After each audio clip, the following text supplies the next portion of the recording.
ગુજરાત સરકારનું વર્ષ 2024-25માં ગંભીર બીમારીથી પીડિત લોકો માટે માસિક પેન્શન અને એક્સેલન્સ સેન્ટર માટે 10 કરોડ મંજૂર થતા આ મુદ્દે અનેક રજૂઆતો કરતા સુરેશભાઈ ડાંગરે આ નિર્ણયને આવકાર્યો। ગુજરાતમાં ઘણા બધા લોકો મસ્ક્યુલર ડિસ્ટ્રોફી નામની બીમારીથી પીડિત છે, જેના માટે સુરેશભાઈ ડાંગરે 11 વર્ષથી ભારત અને ગુજરાતના આવા ગંભીર બીમારીથી પીડિત લોકોનું ગ્રુપ ચલાવે છે અને છેલ્લા 8 મહિનાથી આ બીમારી માટે ઝુંબેશ ચલાવે છે।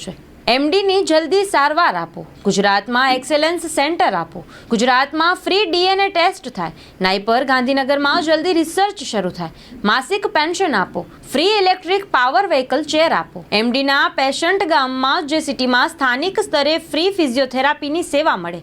અને બધી જ યોજનાઓમાં બધા જ ક્રાઇટેરિયાઓમાં કાઢી માત્ર દિવ્યાંગ સર્ટીમાં એમડી લખેલ હોય અને બધા લાભ મળે। આ બધી રજૂઆતોમાં માસિક પેન્શન અને એક્સેલન્સ સેન્ટર મંજૂર કરવા બદલ ગુજરાત સરકારનો અને આ ઝુંબેશમાં સહયોગ આપવા સંગણના સરપંચ શામજીભાઈ આહિર અને ગ્રામજનો સમાજના આગેવાનોનો આભાર સુરેશભાઈ ડાંગર દ્વારા આભાર વ્યક્ત કરવામાં આવ્યો હતો અને હર્ષની લાગણી અનુભવીને બજેટની પ્રશંસા કરવામાં આવી હતી। આજરોજ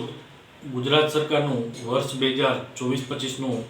બજેટ રજૂ કરવામાં આવ્યું। આ બજેટમાં મારી એક ઝુંબેશ હતી છેલ્લા 7-8 મહિનાથી કે મસ્ક્યુલર ડિસ્ટ્રોફી નામની ગંભીર બીમારીથી પીડિત લોકોને માસિક પેન્શન આપો, free of cost electric power wheelchair આપો, ઘર બેઠા ફિઝિયોથેરાપી જેવી સારવાર આપો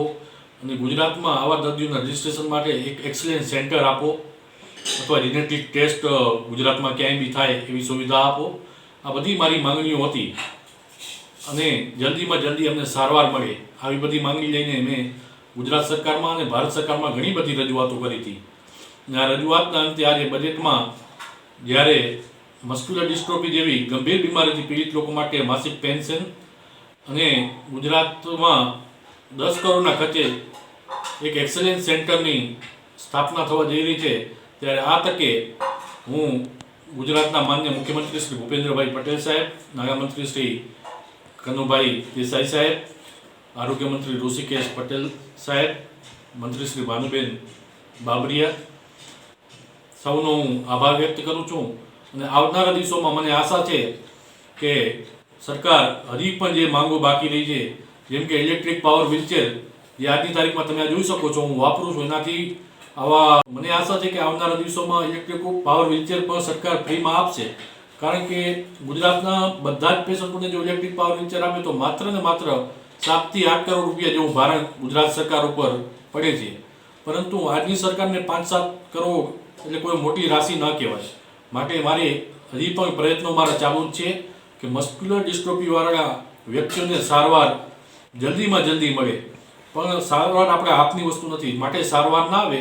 ત્યાં સુધી અન્ય વિકલ્પો મળે તો આ બે વસ્તુ સ્વીકારાઈ એ બદલ હું ગુજરાત સરકારનો આભાર માનું છું। અને આ ઝુંબેશમાં વાત કરું તો ઘણા બધા લોકોનો મને સહયોગ રહ્યો। વાત કરું તો સંગઠનના સરપંચ શ્રી શામજીભાઈ મહેત્રા, સંગઠનના ગ્રામજનો અને સામાજિક આગેવાનો અને મારા મિત્ર વર્તુળ પરિવારજનો સૌએ ખૂબ મને સાથ સહકાર આપ્યો અને આ ઝુંબેશ હું ચલાવી રહ્યો છું અને આજે મને આવી સફળતા મળી છે। નમસ્કાર।